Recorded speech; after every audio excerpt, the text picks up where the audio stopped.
Welcome, ito yung training room namin. Maraming mga flat screen na computer. At saka itong laptop, binaro ko sa uncle ko. Yan yung mga, mga books. Marami dyan reference. So, tingnan mo mga windows. Kanya dito. Saka dito, sa palabas. Titingnan natin ha. Yan siya. Tinatawag namin na pantry.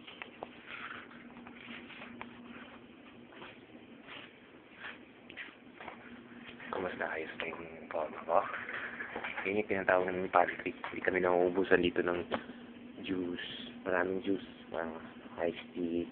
Name it. Yung mga coffee, ganyan.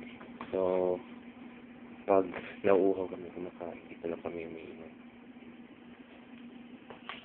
Right now, nagyayahu ako. Pinacheck ko yung email.